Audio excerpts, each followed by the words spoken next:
Test 3. You will hear a number of different recordings and you will have to answer questions on what you hear. There will be time for you to read the instructions and questions and you will have a chance to check your work. All the recordings will be played once only. The test is in 4 sections. At the end of the test, you will be given 10 minutes to transfer your answers to an answer sheet. Now turn to Section 1. Section 1. You will hear a woman calling the London Police Department to report a robbery. First, you have some time to look at questions 1 to 4.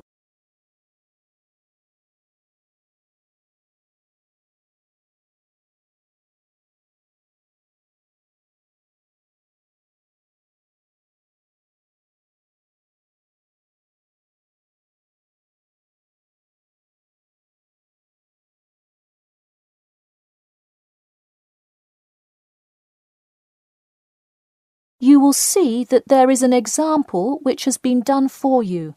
On this occasion only, the conversation relating to this will be played first.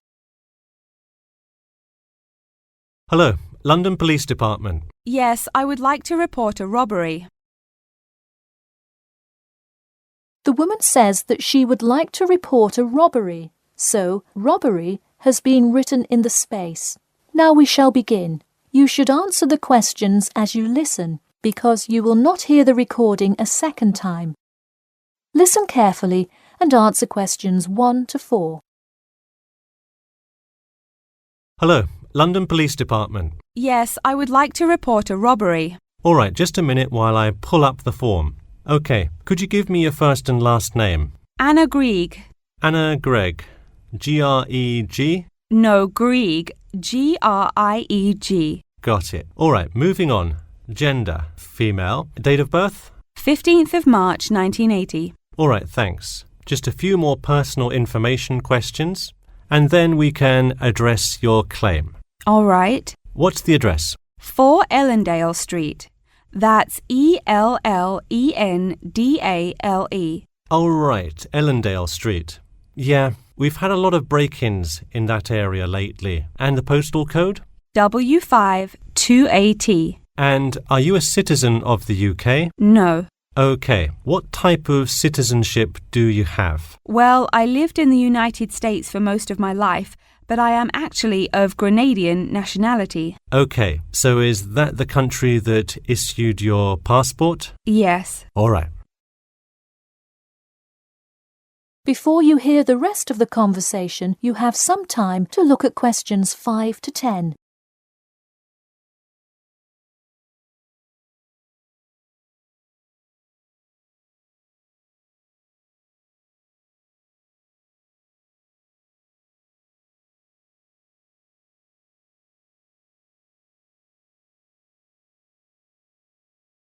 Now listen and answer questions 5 to 10. And what is the crime you're reporting? I already said a robbery. Oh, right.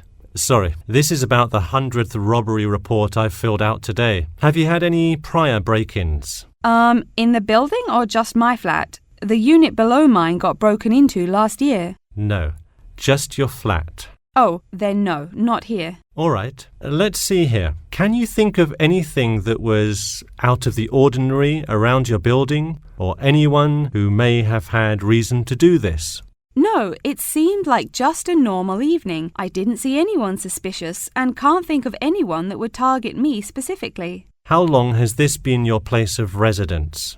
Let me think. I moved in on February 1st and it's October, so it's been about 8 months already. Wow, time flies. And that is just for Ellendale, yeah? Yes, I have lived in the UK for just over 1 year. I see. Can you give me the first and last names of all members of the household? Actually, I live alone. OK, so no other occupants. And can you give me a brief account of what happened? I left to go to a dinner party at 6 p.m.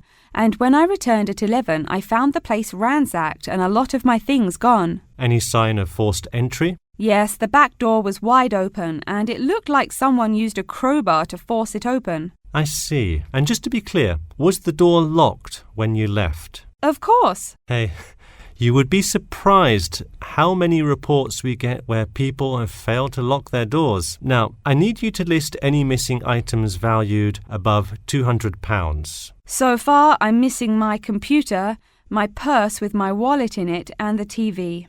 Okay, let's start with the computer. What is the estimated value? £500. And what is the serial number? G416870. Thank you. And a visual description? It is a black 13-inch PEMDAS cloud book. There is an Oxford sticker on the lid. Okay, and could you give me a description of the purse? Sure, it's a Claude Frida shoulder bag and the material is silver-coloured cloth. Price? £300. Okay, that concludes my report. I'll submit it and we'll let you know of any developments. That is the end of Section 1. You now have half a minute to check your answers.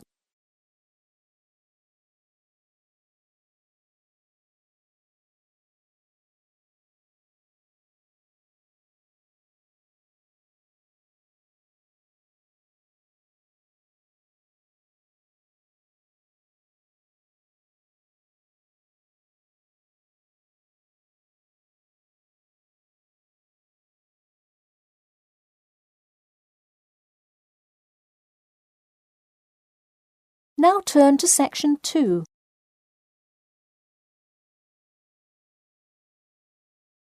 Section 2.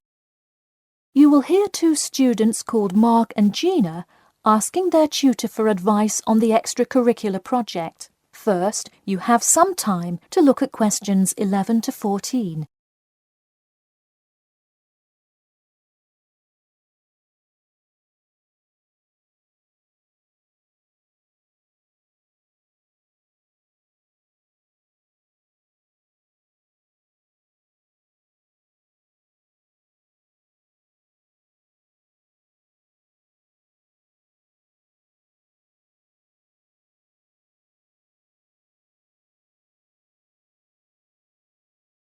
Now listen carefully and answer questions 11 to 14. Hi Mark. Hi Gina. What can I help you with? So we were hoping you could help us with this extracurricular project. Sure. What is the topic? Attending business school. This sounds like a great idea. So you're going to explain the requirements for getting into business school? Not exactly. It will be more broadly about the experience, the academics, accommodation, and social experience that comes with being part of the business school. I see. So would your audience be the general public? Well, we would probably want more to focus on members of the institution. We would especially like to reach individual applicants to the business school. I see. Now, what form will this information be? You could give a talk to all the summer courses. All you'd need is permission from the course director. Or you could pass out information outside the student union. Those are both good ideas. What about sending out pamphlets in the mail? Most college students never check their mail. Maybe you could make a video and show it on campus. That's a great idea. We'll do the video. Great. And as members of the business school, do you have an incentive to attract new students? If so, this idea is a great way to do that. No, the idea actually came about because of how much students like us worry about their studies. Yeah, when I got into business school, there were a lot of things I had not prepared for, so the video would cover a lot of things Mark and I wish we had known upon entering business school. Right.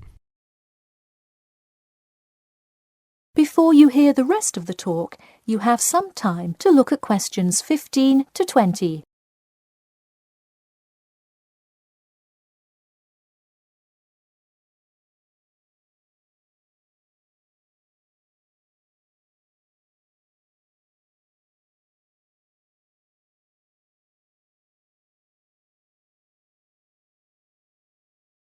Now listen and answer questions 15 to 20. What would you talk about first? The first and probably most important section would be academics. Good idea. So, would you provide guidance on what courses to take? We want to focus especially on the approaches professors take, their teaching methods. It is far different than what students are used to in high school and even in liberal arts college. Good idea. And how long do you think you would spend explaining academics? We'll probably spend 7 minutes on it. We also have some ideas for talking about housing, food options and stuff like that. We're not really sure how to tie it all together though. I think it would be suitable to title that section Accommodation. What do you think? That could work. We'll definitely describe the different dining options at the cafeteria and then walk students through flats and the grueling process of finding one near the business school campus. Okay, so we would cover specifics on the cafeteria as well as flats. I think those are both helpful. We could spend about 6 minutes on accommodation and be sure to touch on those specifically. Great. Is there anything else you would talk about? We definitely want to go over the social aspect of attending school here. Of course. I think it's good to have a little fun once in a while when you're working so hard in school. I think we are going to introduce new students to the disco that so many upper-class men know and love. Maybe we'll include a few other places too, but that's the main one. We're also going to invite students to the international evening taking place in the first week of school as a great chance for our large international student population to meet a lot of other new students. It can definitely be hard to meet people as an international student. I think that is a great idea. You may want to spend slightly longer on this section than the other two. How about 8 minutes? That sounds reasonable. So overall, the introduction should take 3 minutes and then the conclusion should take 4, giving us a total of 28 minutes. I wouldn't rush your introduction. Maybe give it between 4 and 6 minutes. The conclusion, though, can be shorter since it's just a quick refresher of each of the topics. Give that not more than 2 minutes. Okay, so in total, the video should take about the same time, just more intro and less conclusion? Precisely. All right, we're going to get to work on our video. Thanks for your help. That is the end of section 2. You now have half a minute to check your answers.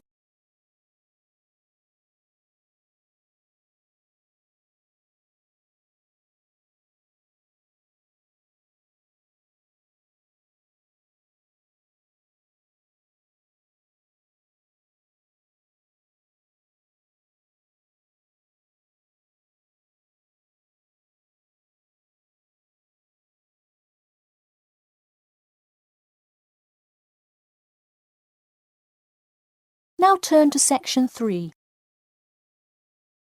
Section 3.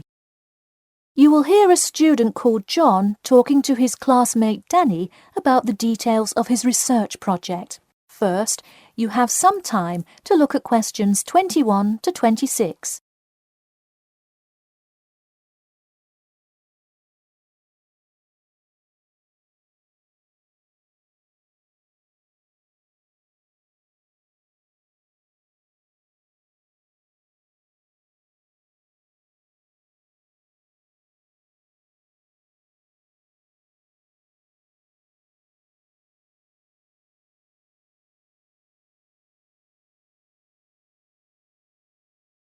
Now, listen carefully and answer questions 21 to 26.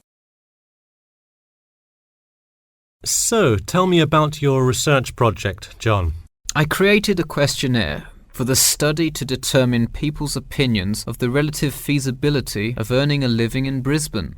Oh, cool. How is it scored? Are they all multiple choice questions? Well, the questions consist primarily of yes or no responses. There are 2 free response questions at the end. Participants will use a computer to fill in their answers. That way, it is really easy to analyze the data afterward. Great.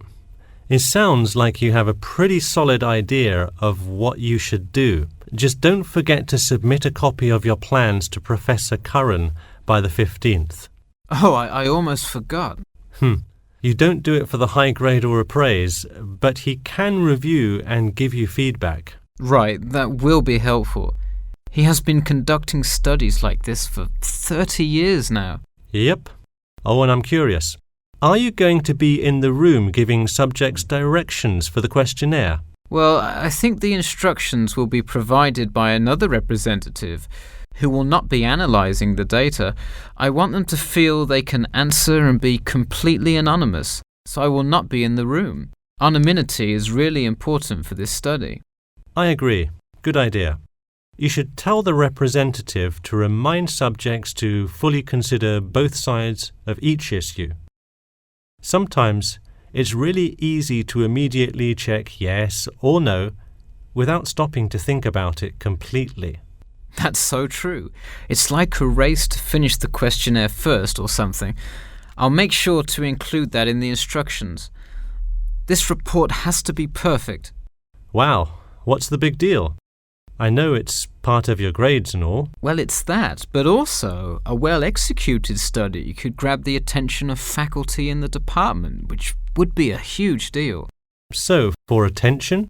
No, silly. I mean, I could really gain the respect of professors who may later take me on as a graduate student in their labs. Oh, I see.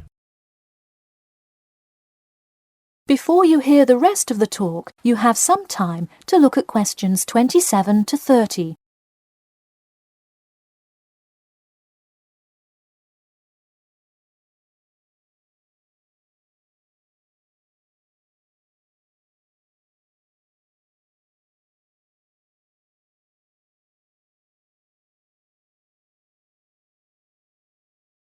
Now, listen carefully and answer questions 27 to 30.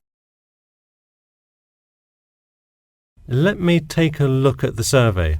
Wow, this looks great. The map of the median income by region is a great tool. Where did you find it? Well, thanks. I read a lot of sources and just noticed this one in a small psychology journal called Modern Psychology. It's more helpful than the photo I added, but I think the photo is just so interesting. It was in the newspaper last year during that huge wage strike. It's great. Probably not necessary, but it looks great. I don't understand. What is WKRX's involvement here? Oh, the radio station agreed to sponsor the study if I play their station in the room. Wow, interesting. So you don't have to pay for any of this? Exactly. Nice. Where did you get that idea? Last month, at the Psychology Club Council meeting, someone talked about how easy it is to get sponsorship from local businesses, so I listened to their advice and called around. I'll have to remember that. Well, this all looks great. Good luck. That is the end of Section 3. Section 4. You will hear the beginning of a lecture about the Pleasanton Town Market. First, you have some time to look at questions 31 to 40.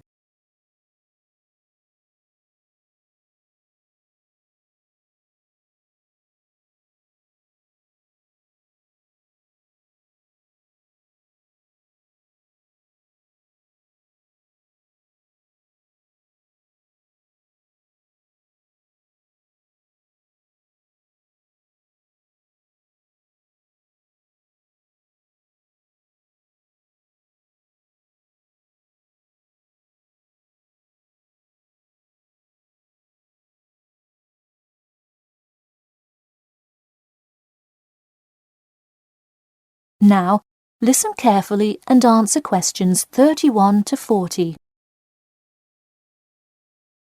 Good afternoon. In the last few lectures, we've been covering the social and political pressures that influenced the rise of the rebellion of 1679. Today, I would like to focus on the Pleasanton Town Market. Now, why are we talking all about some market? It's not like it was the first market ever, or even a particularly large market. The Pleasanton Town Market is important because it is often mentioned in the literature found in the library. If you have ever been there, you have probably seen all of the handcrafted items sold there now. But what was originally bought and sold in the town market? In the beginning, the market sold products such as meats, furs, and simple tools. Over time, though, it became known as the place to find quality livestock. People came from all over the world to find the biggest and best cows, pigs, and chickens. In fact, the profits from the town market became the savior of a plummeting economy during a time of much turmoil. Not to be confused with the Reconstruction era, a period of rapid development came about in the 1660s as a result of the market's vendors contributing their profits to building up much-needed public facilities and defense, which would later make a huge impact on the outcome of the war. For many years, the market flourished and began to draw in large tourism crowds in addition to the throngs of livestock customers. However, as revolutions in farming came about, more people moved to farms far from the city centre. Customers grew more and more reluctant to travel all the way to the town centre for their meats, when they could easily choose to buy from local farmers near them for a fraction of the price. With such a fall in the profits of the town's major profit generator, some quality town planning was needed. In the mayoral election of 1668, a young man of little fame just barely claimed the popular vote, none other than the now legendary John C. Wiley. Wiley's first decision as mayor of Pleasanton was to deal with the quickly failing town market. The building with the large clock was a landmark that had symbolized growth in Pleasanton for a generation. Wiley decided to use the notoriety of the town market to set an example. During the historical Rotterdam Rebellion, Wiley gave all those involved lifetime prison sentences in the very same building. It stayed a prison for about 50 more years until they transported all remaining prisoners to other facilities and turned it into the historical monument today.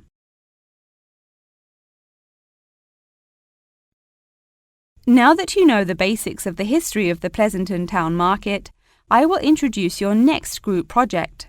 I want you to make a short film based on the real historical events that occurred in Pleasanton before and during the uprising.